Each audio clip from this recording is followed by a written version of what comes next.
श्री सच्चिदानंद सद्गुरु साईनाथ महाराज की जय। सद्गुरु श्री साईनाथुनि शरद बाबूजी की जय। పూర్ణావధూత శ్రీ పూండి స్వామి. స్వబుద్ధితో జీవించు. పేరు ఆర్ రామన్. వయస్సు 70 సంవత్సరములు. ఊరు మషార్. వ్యవసాయం నా జీవనాధారం. నేను శ్రీ స్వామిని 1972 సంవత్సరంలో మొదటిసారి దర్శనం చేసుకున్నాను.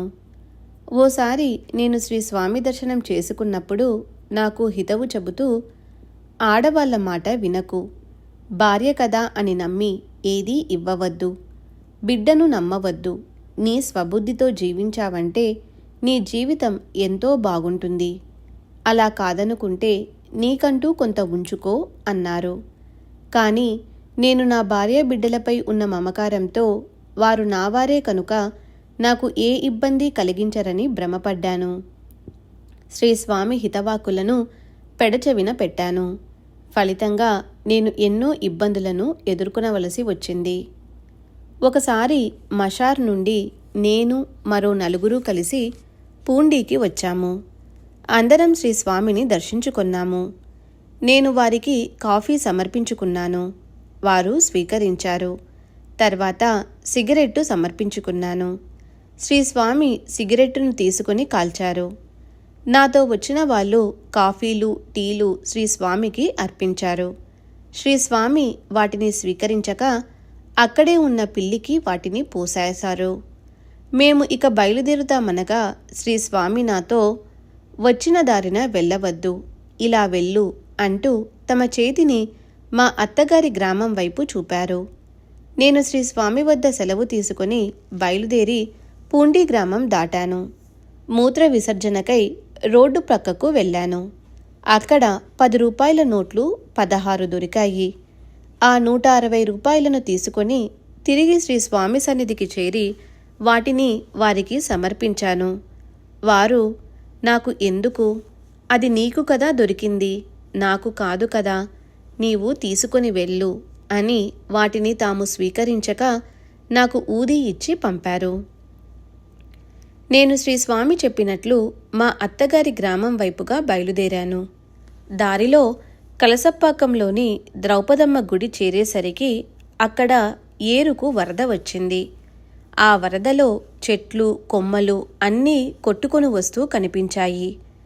నేను మా గ్రామం నుండి బయలుదేరినప్పుడు ఏటిలోని నీరు మోకాలి లోతున మాత్రమే ఉన్నాయి. ఇప్పుడు ఉన్న వరద ఉధృతికి మనిషి ఆ ఏరుని దాటటం అసాధ్యమైన విషయం. నేను ఒక అరగంట సేపు అక్కడే ఆ వరదను చూస్తూ నిల్చున్నాను. శ్రీస్వామి నాకు ఏ ఆపద రాకుండా ఉండేందుకు ముందుగానే మా అత్తగారింటికి వెళ్ళమని సూచించారని తెలిసింది. నేను అక్కడి నుండి శ్రీస్వామి చెప్పినట్లుగా మా అత్తగారి గ్రామమైన కాపలూరు వెళ్ళాను. మా గ్రామంలో రామచంద్ర ఉడయారు అనే ధనవంతుడికి 3 భార్యలు. కానీ అతనికి సంతానం కలుగలేదు. ఒకరోజు రామచంద్ర ఉడయారు శ్రీస్వామి సన్నిధికి వచ్చి తనకు సంతానం ప్రసాదించమని ఎంతో ఆర్తిగా వారిని వేడుకున్నాడు. శ్రీస్వామి, ఒక మగబిడ్డ జన్మిస్తాడు, అయితే పూరి గుడిసెలోనే ఉండాలి, మేడలో కాపురం ఉండకూడదు అని చెప్పారు. రామచంద్ర ఉడయారు తనకు సంతానం కలిగితే ఒక ఇత్తడి అండ శ్రీస్వామికి సమర్పించుకుంటానని మొక్కుకున్నాడు. శ్రీస్వామి కృప వలన రామచంద్ర ఉడయారుకు ఒక మగ శిశువు జన్మించాడు. కానీ శ్రీస్వామి చెప్పినట్లు వారు పూరి గిడిసెలో ఉండక ప్రక్కనే గల మేడలో నివసించేవారు. ఒకరోజు ఆ బిడ్డ నడుచుకుంటూ వెళ్ళి పశువులు నీరు త్రాగే పెద్ద తొట్టెలో పడిపోయాడు. చాలా సమయం గడిచినప్పటికీ ఎవ్వరూ ఆ విషయం గమనించలేదు. పనివాళ్లు పశువులకు నీళ్లు త్రాగించడానికి తొట్టి వద్దకు వెళ్ళేసరికి బిడ్డ దానిలో శవమై తేలి ఉన్నాడు. ఇక ఆ ఇంటివారి ఆవేదనకు, దుఃఖానికి అంతమేముంటుంది? కొద్ది రోజులకు రామచంద్ర ఉడయారు తాను మొక్కుకున్నట్లుగానే ఒక ఇత్తడి అండా చేయించి శ్రీస్వామికి సమర్పించుకొని మొక్కు తీర్చుకొని శ్రీస్వామి పాదాలపై పడి బోరున విలపించాడు. శ్రీస్వామి అతని దుఃఖానికి కారణమేమిటని అడిగారు. అతను బిడ్డ మరణించిన వైనం శ్రీస్వామికి తెలియచేశాడు. శ్రీస్వామి, అయిపోయిందేదో అయిపోయింది, మాట వినలేదు కదా అని, తర్వాత ఇక అమ్మాయిలు పుడతారు అని ఆశీర్వదించారు. శ్రీస్వామి అనుగ్రహం వలన రామచంద్ర ఉడయారుకు 3 ఆడపిల్లలు కలిగారు. ఆ తర్వాత అతను శ్రీస్వామి దర్శనార్థం వెళ్ళినప్పుడు, మంచిది, ఇదంతా భగవంతుని అనుగ్రహం, ఇకపై గర్భధారణ జరగదు అన్నారు. ఉడయారు భార్యలు మరలా గర్భం ధరించలేదు. శ్రీస్వామి మాట వేదవాక్యే మరి. స్మరించిన తక్షణమే శ్రీస్వామి రక్షణ. పేరు ఇలయ పెరుమాల్. వయస్సు 75 సంవత్సరములు. ఊరు పయన్గోయిల్. నాకు ఊహ తెలిసినప్పటి నుండి, అంటే సుమారు 6-7 సంవత్సరాల వయస్సు నుండి నేను శ్రీస్వామిని చూశాను. నేను వారి చేతులు పట్టుకొని వారితో ఆడుకునేవాడిని. వారి చేయి పట్టుకొని మా ఇంటికి పిలుచుకొని వెళ్ళి ఒక స్టూలు వేసి వారిని కూర్చోబెట్టేవాడిని. వారికి దగ్గరగా ఒక పళ్ళెంలో ఊది తెచ్చిపెట్టేవాడిని. శ్రీస్వామికి అందరూ నమస్కరించుకునేవారు. వారందరికీ వారు ఊది పెట్టేవారు. ఈ కార్యక్రమం అంతా పూర్తి కాగానే నేను అంబలి కలిపి తీసుకొని వచ్చి వారి చేత త్రాగించి ముఖం తుడిచి శుభ్రం చేసేవాడిని. వారు అంబలి త్రాగిన తర్వాత బయలుదేరి ఏటివైపుగా వెళ్ళిపోయేవారు. శ్రీస్వామికి మొట్టమొదటిసారి పయన్గోయిల్లోని ఈశ్వరాలయంలో ఒక ఫోటో తీయించాము. ఆ సమయంలో అక్కడ నేను ఉన్నాను. మా గ్రామంలో చేనేత కార్మికులు ఉండేవారు. నేను మద్రాసుకు వెళ్ళి నూలు కొని తెచ్చి మా ఊరిలో అమ్మేవాడిని. చేనేత కార్మికులందరూ ప్రతిరోజు శ్రీస్వామిని దర్శించుకునేవారు.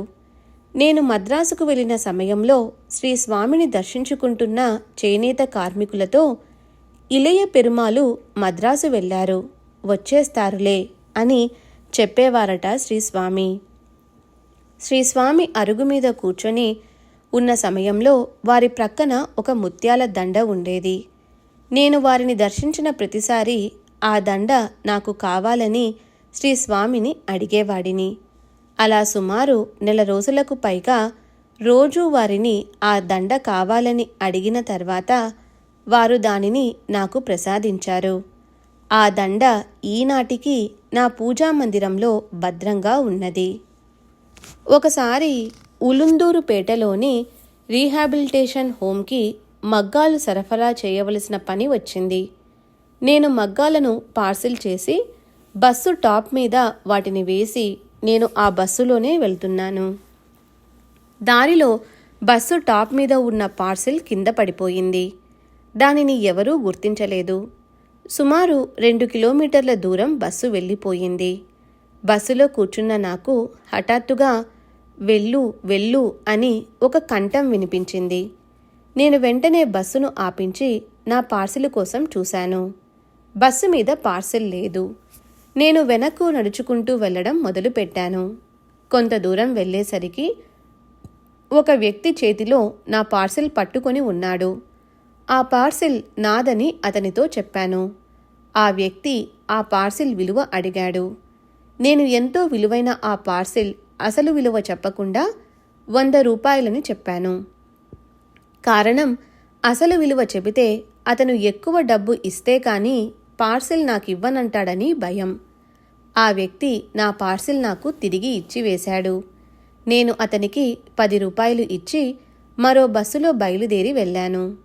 శ్రీస్వామియే అలా నన్ను వెళ్ళమని చెప్పి నేను నష్టపోకుండా నన్ను అనుగ్రహించారు. ఎంత దయామయులు శ్రీస్వామి! నేనే పని చేయదలుచుకున్నా శ్రీస్వామికి చెప్పి చేసేవాడిని. వారు నా ప్రతి చిన్న కోరిక నెరవేర్చేవారు. బస్సులో ఖాళీ లేకపోతే శ్రీస్వామిని స్మరిస్తే ఎవరో ఒకరు లేచి నాకు సీటునిచ్చేవారు. నేనెక్కవలసిన బస్సు రద్దీగా ఉంటే ఆ బస్సు ఎక్కకుండా శ్రీస్వామిని స్మరిస్తూ ఉండేవాడిని. కొద్దిసేపటిలోనే ఖాళీగా మరో బస్సు వచ్చేది. దానిలో సుఖంగా ప్రయాణించేవాడిని. ఆయన్ని మనసారా స్మరిస్తే చాలు, నేనున్నానంటూ తక్షణమే తమ రక్షణ కలుగజేసేవారు శ్రీస్వామి. శ్రీస్వామి సంచారం చేస్తున్న రోజులలో నేను వారితో ఎంతో చనువుగా ఉండేవాడిని. ఒకసారి వారిని నాకొక సిగరెట్టు ఇవ్వమని అడిగాను. వారు సిగరెట్టు అన్నారు, కానీ సిగరెట్టు ఇవ్వలేదు. నేను వారి మూటలో నుంచి ఒక సిగరెట్టు తీసుకున్నాను. శ్రీస్వామి అరుగు మీద ఆసీనులైన తర్వాత వారి మహిమ, గొప్పతనం తెలిసి వచ్చాయి. అప్పుడు నాకు ఇంతటి మహాత్ముడి వద్ద సిగరెట్టు అడిగి తీసుకున్నానన్న బాధ, భయము కలిగాయి. ఒకరోజు శ్రీస్వామి నాతో, ఇలయ పెరుమాలు, ఒక సిగరెట్టు కొనిపెట్టు అన్నారు. నేను వెంటనే కొట్టుకు వెళ్ళి సిగరెట్టు తీసుకువచ్చి వారికి సమర్పించుకున్నాను. అప్పటి నుండి నేను అప్పుడప్పుడు సిగరెట్టు తీసుకుని వెళ్ళి శ్రీస్వామి చేతిలో ఉంచి వెలిగించేవాడిని. అయినా శ్రీస్వామి తమ నోరారా నన్ను పేరు పెట్టి పిలిచి అడిగి సిగరెట్టు తీసుకున్న ఆ ఆనందకరమైన సంఘటన నా జీవితాంతం మరువలేనిది. నాకేది కావాలన్నా శ్రీస్వామికి చెప్పుకునేవాడిని. వెంటనే నా కోరిక నెరవేరేది. అది వ్యాపార సంబంధమైనది కానీ, కుటుంబ సంబంధమైనది కానీ, మరేదైనా కానీ అడిగి అడగకముందే నా కోరిక తీరిపోయేది. శ్రీస్వామి అనుగ్రహం నాపై పరిపూర్ణంగా ఉన్నదని నేనెప్పుడూ అనుకునేవాడిని. నాకు మంచి ఇల్లాలు రావాలని కోరుకున్నాను. నాకు తగిన భార్యను శ్రీస్వామి ప్రసాదించారు. మా పెద్ద పాపకు ఒక పెండ్లి సంబంధం వచ్చింది. శ్రీస్వామికి ఆ విషయం విన్నవించుకుంటే చూద్దాంలే అన్నారు. ఇక నేను ఆ సంబంధాన్ని వదిలివేశాను. తర్వాత 4 రోజులకు మరో సంబంధం వచ్చింది. శ్రీస్వామికి ఆ సంబంధం గురించి వివరించగానే మంచిదని ఆశీర్వదించారు. వారి చెప్పినట్లుగానే మా పెద్దమ్మాయికి ఆ సంబంధాన్ని నిశ్చయించి వివాహం జరిపించాము. వాళ్ళ కుటుంబం చాలా సంతోషంగా ఉన్నది. నేను వ్యాపార రీత్యా టెండరు వేసే సమయంలో శ్రీస్వామికి ఆ టెండరు విషయమై చెప్పుకొని వేసేవాడిని. ఆ టెండరు నాకే వచ్చేది. మా పిల్లలు పట్టుచీరలు నేసేవారు. నేసే సమయంలో తప్పులు జరగటం సర్వసాధారణం. నేసిన చీరలను తీసుకువెళ్ళి వాటి యజమానులకు అప్పగించేటప్పుడు ఆ చీరల తనిఖీ జరిగేది. జరిగిన పొరపాటుకు అపరాధ రుసుం 100-200 వసూలు చేసేవారు. మా పిల్లలు నేసే చీరలలో తప్పులు జరిగినా శ్రీస్వామిని స్మరిస్తూ తనిఖీకి ఇస్తే ఆ పొరపాట్లు తనిఖీ చేసేవారి కంటపడేవి కావు.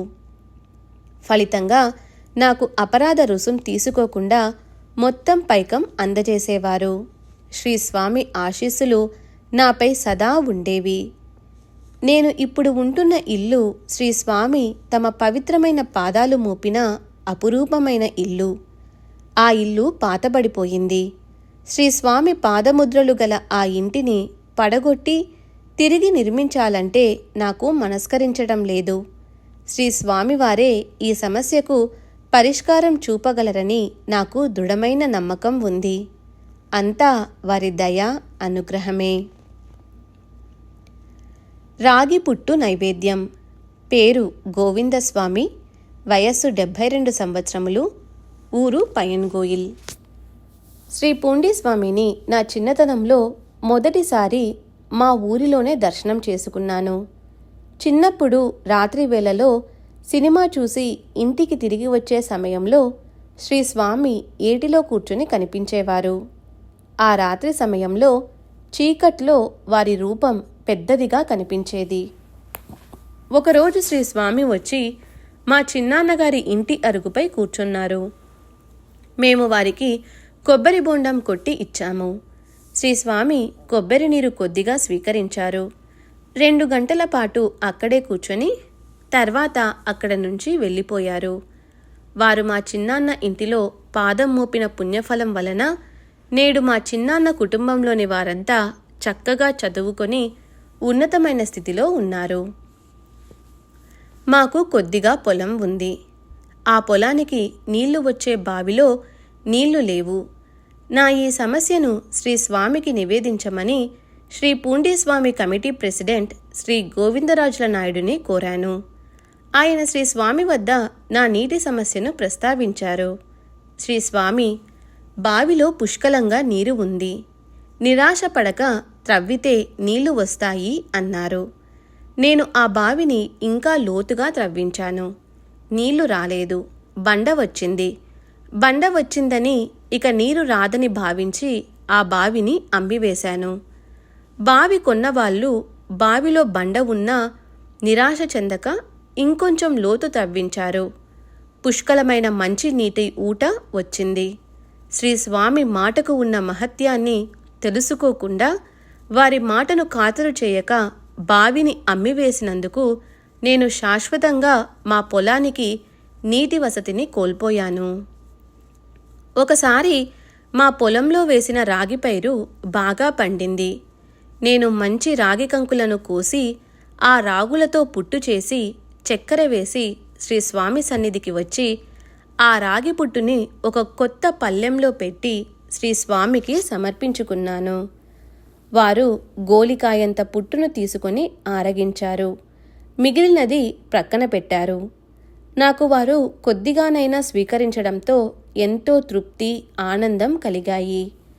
నేను ఆ పుట్టును అక్కడ ఉంచి క్రొత్త పళ్ళాన్ని ఇంటికి తీసుకువెళదామని పళ్ళాన్ని చేతిలోనికి తీసుకుపోయాను. శ్రీ స్వామి ఆ పళ్ళాన్ని తాము ఇవ్వనన్నారు. ఆనందంతో ఆ పళ్ళాన్ని అక్కడే ఉంచేశాను. శ్రీ స్వామి ఆశ్రమ నిర్మాణం కోసం మా పొలంలోని 2 ఎకరాల స్థలం శ్రీమతి మార్గమ్మ పేరుతో కొన్నారు. నేను ఆ పొలాన్ని 10,000 రూపాయలకు విక్రయించాను. శ్రీ స్వామి అనుగ్రహం వల్లనే నేను వారి దర్శనానికి ఇలా రాగలుగుతున్నాను. శ్రీ స్వామి ఒడే తలగడ. పేరు పిచ్చాండి. వయస్సు 81 సంవత్సరములు. ఊరు పూండి. నా చిన్నతనంలో నేను కలసప్పాకంలోని శివాలయం వద్ద శ్రీ స్వామిని దర్శించుకున్నాను. వారు సంచరిస్తున్న సమయంలో ఎప్పుడైనా నన్ను వారు చూడటం సంభవిస్తే తనతో పాటు నన్ను తీసుకుని వెళ్ళేవారు శ్రీ స్వామి. వారు ఏటిలో కూర్చుని ఉండగా నేను వారి దర్శనార్థం వెళ్ళేవాడిని. ఆ సమయంలో వారు నాతో గంటల తరబడి మాట్లాడుతూ ఉండేవారు. చిన్నవాడిని కావటం వలన వారి మాటలు నాకు అర్థమయ్యేవి కావు. ఒక్కో రోజు వారలా మాట్లాడుతూ ఉన్న సమయంలో నాకు నిద్ర ముంచుకు వచ్చేది. శ్రీ స్వామి తమ తొడ మీద తలపెట్టి నిద్రపొమ్మనేవారు. నేనలాగే వారి తొడ మీద తలపెట్టి నిద్రపోయేవాడిని. అలా చాలా రోజులు నేను శ్రీ స్వామితో కలిసి ఉన్నాను. ఒక్కోసారి వారిని మా ఇంటికి ఆహ్వానించేవాడిని. వారు మా ఇంటికి వచ్చి భోజనం స్వీకరించి వెళ్ళేవారు. మా ఇంట్లో ఆర్థిక ఇబ్బందులు తలెత్తినప్పుడు మాత్రం నేను ఎంత బ్రతిమిలాడినా మా ఇంటికి వచ్చేవారు కాదు. రానని ఖచ్చితంగా చెప్పేవారు. మహామహితాత్ముడైన శ్రీ స్వామికి అందరి స్థితిగతులు కరతలామలకమే. పూండీలో ఏటికి వెళ్లే దారిలో ఒక చింత చెట్టు ఉంది. కొంతకాలం శ్రీ స్వామి ఆ చెట్టు క్రింద ఆసీనులై ఉండేవారు. ఆ సమయంలో నాకు వారి సన్నిధిలో ఎక్కువ కాలం గడిపే భాగ్యం కలిగింది. వారు తమతో పాటు ఎప్పుడు ఎక్కడికి రమ్మని పిలిచినా వేరే ఆలోచన లేకుండా వెంటనే వారిని అనుసరించేవాణ్ణి. ఒకరోజు అర్ధరాత్రి రా వెళదాం అంటూ నన్ను వెంటబెట్టుకుని విల్వారణి శ్రీ సుబ్రహ్మణ్యస్వామి ఆలయం వద్దకు తీసుకువెళ్లారు. ఆలయానికి ప్రక్కనే ఉన్న ఒక బండ మీద ఇద్దరం కూర్చున్నాము. వెంటనే నాకు నిద్ర పట్టింది. మెలకువ వచ్చేసరికి తెల్లవారిపోయింది. నేను శ్రీ స్వామితో ఇక అక్కడ ఉంటే జనం వచ్చి వారిని ఇబ్బంది పెడతారని చెప్పి అక్కడ నుండి వెళదామని చెప్పాను. దానికి శ్రీ స్వామి అంగీకరించక, లేదు లేదు, ఇక్కడే ఉండవచ్చు, నువ్వు కూడా ఇక్కడే ఉండు అన్నారు. నేను వారి మాట వినక బయలుదేరి వెళతానని చెప్పాను. శ్రీ స్వామి, సరి, నువ్వు వెళ్ళు, నేను వస్తాను అన్నారు. నేను బయలుదేరి వచ్చేశాను. శ్రీ స్వామి ఆ రోజు సాయంత్రానికి అక్కడి నుండి బయలుదేరారు. వారు నన్ను ఆ అర్ధరాత్రి వేళ అక్కడికి ఎందుకు తీసుకువెళ్లారో, మరునాడు నన్ను వారితో ఎందుకు అక్కడే ఉండమన్నారో వారికే ఎరుక. నేను తమలపాకుల వ్యాపారం చేసేవాడిని. ప్రతిరోజు వ్యాపారానికి నా సైకిలుపై బయలుదేరే ముందు శ్రీస్వామి సన్నిధికి వచ్చి వారికి నమస్కరించుకొని వెళ్ళేవాడిని. శ్రీస్వామి వద్ద 1 సంవత్సరం కాలం వాచ్మెన్గా ఉండే అవకాశం కూడా నాకు లభించింది. అప్పుడు వారి వద్దకు వచ్చే భక్తులకు శ్రీస్వామిని కష్టపెట్టవద్దని చెప్పేవాడిని.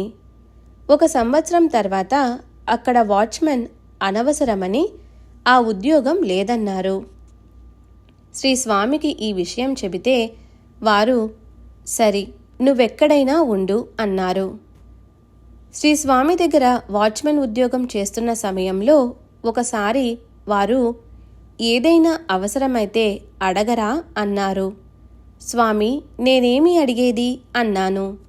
వెంటనే వారు నన్ను ప్రేమగా, నువ్వు బ్రతకటం తెలియని వాడివి అన్నారు. నేనేమడిగినా ఇచ్చేటందుకు సిద్ధంగా శ్రీస్వామి ఉన్నా అడిగే శక్తి నాకు లేదు. నేను ఏమీ అడగలేకపోయాను. ఏమి కోరుకున్నా ప్రసాదించే భగవంతుని ముందు ఏమీ అడగలేకపోయాను. నేను శ్రీస్వామి సన్నిధిన వాచ్మెన్గా పనిచేస్తున్న కాలంలో ఒకరోజు వారు నాకు ఇందా కాల్చు అంటూ ఒక సిగరెట్టు ఇచ్చారు. నేను ఆ సిగరెట్టుని కొద్ది దూరంలో గల ఒక చిన్న వీధిలోకి వెళ్ళి కాల్చాను. ఆ సిగరెట్టును కాల్చే సమయంలో నాకు అదోలా మైకం కమ్మి దేవలోకం కనిపించింది. అక్కడ బ్రహ్మ, విష్ణు, మహేశ్వరులు, యముడు, ఇంద్రాది దేవతలందరూ దర్శనమిచ్చారు. శ్రీస్వామి అనుగ్రహం వల్లనే నేను వారినందరినీ దర్శించుకోగలిగాను. ఒకసారి శ్రీస్వామి నన్ను, నువ్వు ఎక్కడా ఎందులోనూ సంతకం చేయవద్దు అని హెచ్చరించారు. తర్వాత మా సోదరునితో మనస్తాపం కలిగింది. దాన్ని ఆసరాగా తీసుకుని కొందరు మా ఇద్దరి మధ్య మనస్పర్ధలు కలుగచేసి తిరువన్నామలైలో మాకున్న కొంత స్థలాన్ని మా తమ్ముడికి ఇచ్చివేయమని నాకు నచ్చచెప్పి నాతో సంతకం పెట్టించుకున్నారు. పూండీలో ఉన్న ఒక వ్యక్తి నన్ను బలవంతపెట్టి అలా నా చేత సంతకం పెట్టించుకున్నాడు. పూండీలో ఉన్న కొంత పొలం నా వాటాగా ఇచ్చారు. నేను పంపకాలలో చాలా నష్టం చవిచూశాను. శ్రీస్వామి మాటను పెడచెవిన పెట్టినందుకు ఎన్నో కష్టాలు కొని తెచ్చుకున్నాను. నా మిత్రుడు పెద్ద పెద్ద మానులు కొని కలప వ్యాపారం చేసేవాడు. ఒకసారి అతను ఒక వ్యక్తి దగ్గర పెద్ద మానులు కొన్నాడు. వాటికి పైకం కొంత చెల్లించి మరికొంత పైకానికి తర్వాత చెల్లించేందుకు అగ్రిమెంట్ రాసి ఇచ్చాడు. మానులు అమ్మిన వ్యక్తి నేను ఆ అగ్రిమెంటు మీద పూచీ సంతకం పెడితే ఆ మానులను నా మిత్రుని పరం చేస్తానని షరతు విధించాడు. నేను నా స్నేహితుని కోసం పూచీ సంతకం చేశాను. నా మిత్రుడు మానులను వాటి యజమాని నుంచి తీసుకొని అమ్మాడు, కానీ ఆ యజమానికి మిగిలిన పైకం చెల్లించలేదు. ఆ వ్యక్తి కోర్టుకు వెళ్ళాడు. నేను పూచీ ఉండటం వలన కోర్టుకు హాజరు కావలసినదిగా నాకు సమ్మన్లు జారీ చేశారు కోర్టువారు. నేను శ్రీస్వామికి ఈ విషయం విన్నవించుకున్నాను. వారు కోర్టుకు హాజరు కావద్దన్నారు. నేను కోర్టుకు హాజరు కాకపోవటంతో కోర్టు ఒక మనిషిని పంపింది. అతను నాకు సమ్మన్లు స్వయంగా చేతికి ఇచ్చి కోర్టుకు హాజరు కావలసినదని చెప్పాడు. నేను ఈ విషయం శ్రీస్వామికి తెలియజేయగానే వారు, సరి, వెళ్ళిరా, మునసబుకు చెప్పి వెళ్ళు అన్నారు. నేను వారు చెప్పినట్లుగానే మునసబుతో విషయమంతా చెప్పి బయలుదేరి కోర్టుకు వెళ్ళాను. కోర్టులో నా పేరు పిలవగానే నేను కోర్టు లోపలికి వెళుతున్న సమయంలో శ్రీస్వామి నాకు గరుత్మంతుడిలా దర్శనమిచ్చారు. నేను వారిని చూసి చేతులెత్తి నమస్కరించాను. తర్వాత కోర్టులోని బోను ఎక్కబోయాను. జడ్జి బోను ఎక్కవద్దని చెప్పారు. తర్వాత నన్ను తిరిగి బయటకు వెళ్ళమని చెప్పారు. శ్రీ పూండీస్వామి ఏం చేశారో తెలియదు, కానీ వారు నన్ను ఏమీ ప్రశ్నించకనే పంపివేశారు. శ్రీ స్వామి మాటను పెడచెవిన పెట్టి సంతకం చేసినందుకు చాలా బాధపడవలసి వచ్చినా చివరకు కన్న తల్లిలా నన్ను వారే కాపాడారు. శ్రీస్వామి సమాధి చెందిన రోజు ఉదయాన నేను వారి దర్శనం చేసుకున్నాను. ప్రతిరోజు నేను వారికి నమస్కరించుకోగానే వారు వెళ్ళిరా అనేవారు. ఆ రోజున వారు అలా ఏమీ చెప్పక మౌనంగా ఉన్నారు. నేనా విషయం పెద్దగా పట్టించుకోలేదు. నా వ్యాపారానికి బయలుదేరి వెళ్ళాను. సరిగ్గా ఉదయం 9 గంటల సమయానికి నన్నెవరో ఆకాశంలో తీసుకుని వెళుతున్నట్లుగా చిత్రమైన అనుభూతి చెందాను. సరిగ్గా అదే సమయంలో శ్రీస్వామి తమ భౌతిక దేహాన్ని విడిచారని తెలిసింది. నేను వెంటనే పరుగు పరుగున శ్రీస్వామి సన్నిధిని చేరుకున్నాను. అక్కడి వారు నన్ను బిల్వపత్రిని తీసుకురమ్మన్నారు. వేలూరులోని ఒక మఠంలో మహాబిల్వ వృక్షముంది. నేను అక్కడి నుంచి బిల్వపత్రి తీసుకువచ్చాను. శ్రీస్వామి సమాధిలో ఆ బిల్వపత్రిని ఉంచారు. అలా నేను వారి భౌతిక దేహానికి చివరిసారి సేవ చేసుకునే భాగ్యాన్ని వారు నాకు ప్రసాదించారు. పూండి ప్రక్కనున్న ఏటికి అవతలి గట్టుమీద అమ్మవారి కోవెల ఒకటి ఉంది. అది చిన్న గుడి. నేను అక్కడ పూజాధికాలు నిర్వర్తిస్తూ నా జీవనాన్ని సాగిస్తున్నాను. శ్రీస్వామి దయాస్వరూపులు. వారి హితవును మనం వినకపోయినా వారు మనలను దగ్గరుండి కాపాడుతారు. నిజంగా వారు నా కన్న తల్లే. శ్రీ సచ్చిదానంద సద్గురు సాయినాథ్ మహారాజ్ కీ జై. సద్గురు శ్రీ సాయినాథుని శరత్ బాబూజీ కీ జై.